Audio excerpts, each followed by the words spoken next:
Hello, Dr. Bosco Paul. Thank you so much for joining me today. I really appreciate you coming and chatting to me about Ayurveda. Can you tell me first how long Ayurveda has been around for?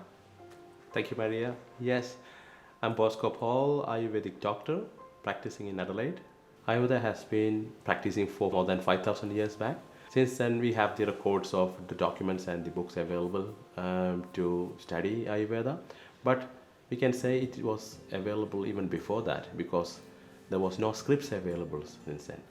So I would say more than 10,000 years. Wow. In India, Ayurveda is practicing throughout without any interruption. In Australia, Ayurveda is quite new, practicing for about 30 years. That's all. Not much of a comparison, hey? Yes. 30 to 5 to 10,000 years. That's huge. Can you please tell me why Ayurveda is considered the sister science of yoga? Ayurveda emphasizes the importance of diet, lifestyle, yoga practices, meditation for a healthy, long life. The word Ayurveda means science of long life. To achieve a long life, we need a physical fitness, mental fitness, emotional fitness, and good thought process. So in order to achieve this, we need a balanced practice of diet and yoga. So Ayurveda really looks at the person in a holistic way. That's right. Ayurveda look at the person before looking at the disease. For example, if two different people comes to same health condition, Ayurveda look at the disease and the cause of it. The cause may be two different things, and Ayurveda treat the cause so that there won't be any reoccurrence of that condition. What are some Ayurvedic daily practices that you can do? Ayurveda always recommends a regular routine for our practices in a day-to-day life.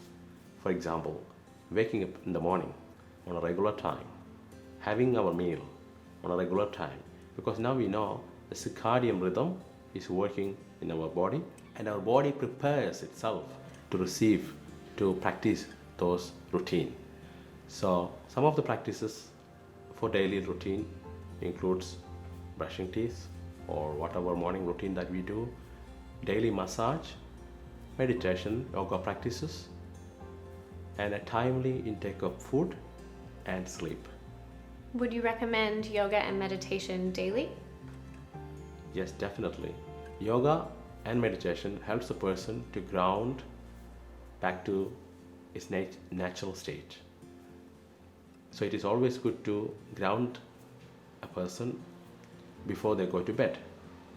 Ayurveda is a very holistic practice. So you look at the whole person, and I know that there are 3 doshas in Ayurveda, so Vata, Pitta, Kapha. Can you tell me a little bit about those?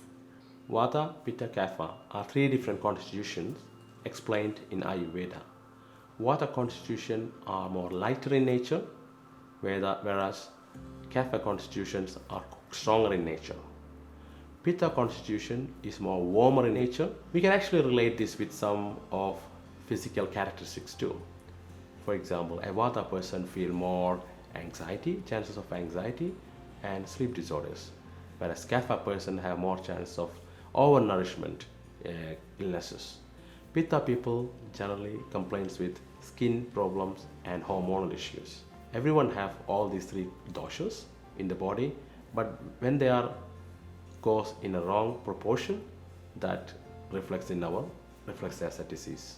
It reflects as a disease. So we're wanting to keep these within balance. That's right.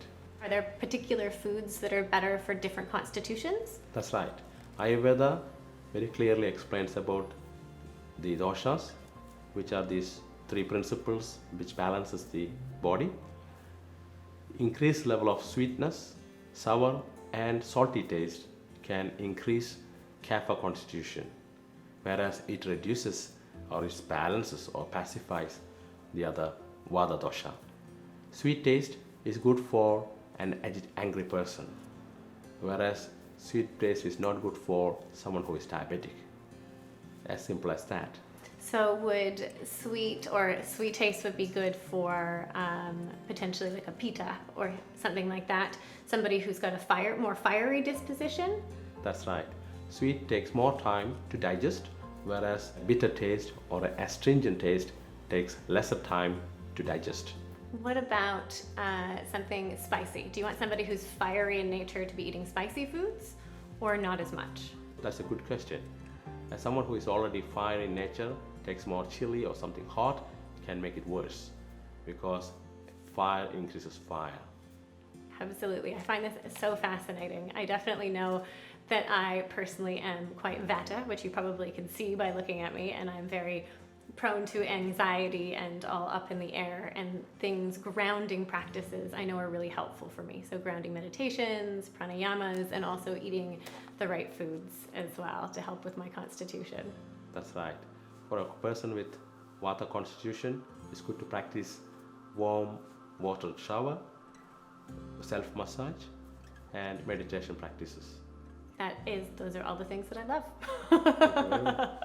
Thank you so much for joining me. I really appreciate you coming to speak with me today. So if somebody wants to have an Ayurvedic consult, where can I get them to find you? When a consultation takes 1 hour time, and they can look online and find us find our clinics. Beautiful.